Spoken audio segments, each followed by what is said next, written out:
Israel and Palestine, a conflict like no other. Today, with so many news, protests, and headings, it seems impossible to understand the truth about what's going on in Palestine. So let's jump to the very beginning. In 4,000 years before Christ, where Abraham was considered the father of both Judaism and Islam. According to the Old Testament, God told Abraham and his people to settle in a land called Canaan, modern-day Israel. In 1,000 years before Christ, the first Israelite monarchy was established by King Saul, and later continued by King David and his son Solomon, who built the first Jewish temple in Jerusalem. The land continued to be conquered by many groups, such as Arabs, Egyptians, Greeks, Persians, Romans, Crusaders, Mamluks, and the Ottomans, who called the region Palestine. The Jewish dispersion began in 586 years before Christ, as the first Jewish temple was destroyed by the Babylonians, and many Jews were displaced to Babylonia. In 70 years after Christ, the Romans destroyed the second Jewish temple. In 135 years after Christ, the Jews were banned from Jerusalem, as their rebellion against the Romans was defeated. In the 5th century, Jews were migrating to Western Europe due to the decline of the Roman Empire. From the 14th to 16th century, due to religious intolerance, Jews were expelled from many countries in Western Europe, such as England, France, Germany, Spain, Portugal, and the Papal States, and moved to Eastern Europe and Northern Africa. This expulsion resulted in mass killings, slavery, and dispersion. In Eastern Europe, Jews faced brutal conditions, such as violence, forced segregation in ghettos, discriminatory laws, economic limitations, and violent pogroms. In the 1880s, Jews began migrating back to the Promised Land of Palestine, then controlled by the Ottoman Empire. By 1914, there were over 80,000 Jews in the land. In 1917, the British government wrote the Balfour Declaration, a statement that promised a national home for the Jewish people in Palestine. After World War I, Great Britain took control of modern-day Palestine, Jordan, and Israel. This temporary control was called the British Mandate and officially included the Balfour Declaration. Under the Mandate, Jewish immigration increased, Zionist institutions grew, and for Arabs, the Mandate felt like betrayal and a violation of self-determination. When the Balfour Declaration was announced, Arabs immediately said that Britain had no right to promise their land to someone else. By the end of World War II, 6 million Jews were brutally murdered during the Holocaust and had to face constant inhuman violence in the concentration camps. On November 29, 1947, the United Nations proposed the partition of mandatory Palestine into Arab and Jewish states, and international status for the city of Jerusalem. Many Arabs believed the partition plan unfairly favored the Jewish state, as 51% of the land was given to them. The Zionists established the State of Israel on May 14, 1948, with David Ben-Gurion as their prime minister. The surrounding Arab countries were furious, as they believed it was unfair for the Arab Palestinians, as many of them became refugees under the control of Israel. This led to the Arab-Israeli War. The 1948 Arab-Israeli War, also known as the War of Independence, began on May 15, 1948, when the Arab countries Egypt, Jordan, Syria, Iraq, and Lebanon attacked Israel. After 10 months of conflict, Israel defeated the invading Arab armies and expanded its territory. Throughout the establishment of the State of Israel and the war, there was a mass displacement of approximately 750,000 Palestinians. This event was called the Nakba, which means catastrophe in Arabic. When the war ended in 1949, the countries Jordan, Egypt, Lebanon, Syria, and Israel signed the armistice agreements, which called for a ceasefire and end to the war. It defined temporary borders to see where the war had ended, and it confirmed Egypt's control of Gaza and Jordan's control of the West Bank. The Palestinian Liberation Organization was a movement that began in 1964, and it aimed to unite small Palestinian groups and achieve Palestinian self-determination and liberation. Yasser Arafat was the leader of the PLO in 1969 and later became the president of the Palestinian National Authority from 1996 till his death in 2004.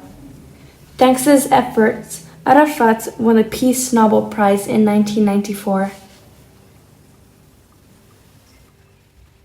Shortly before the war, Egypt mobilized its army in the Sinai Peninsula, ordered the UN peacekeepers to leave, closed the Strait of Tiran to Israel shipping, and Syria and Jordan mobilized forces and made public threats.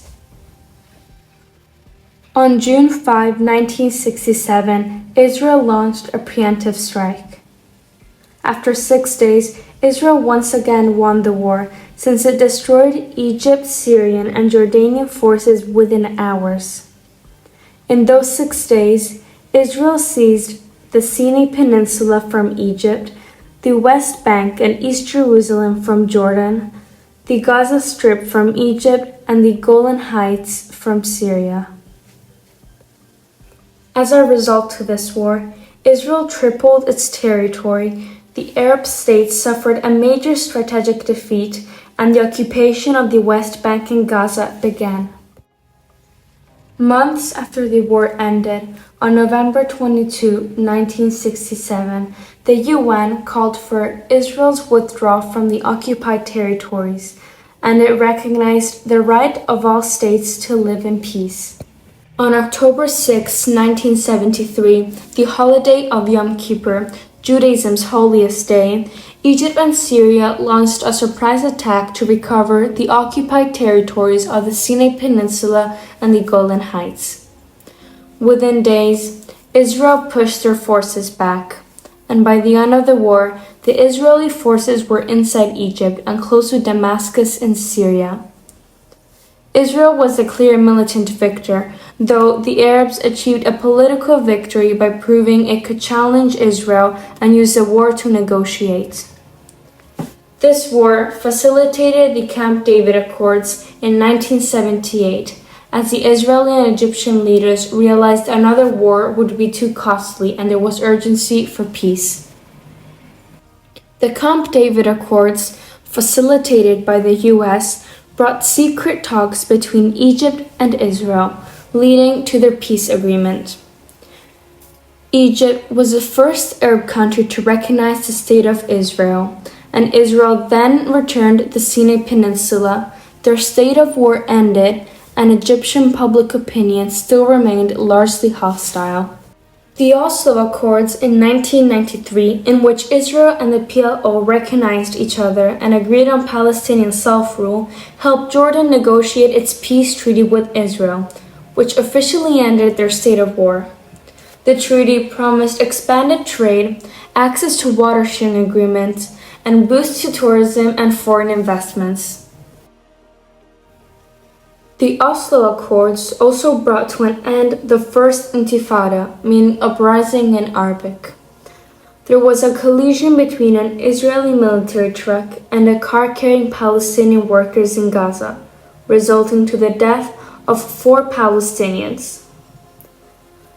The uprising broke out because of long-term frustrations due to the expansion of Israeli settlements in the West Bank and Gaza, restrictions and checkpoints, lack of political rights, and because Israel controlled the Palestinian resources. In this period of violence, there were protests, strikes, and boycotts. The Second Intifada was triggered by Israel's Prime Minister Ariel Sharon's visit to the Al-Aqsa Mosque in Jerusalem, an act many Palestinians saw as a provocation.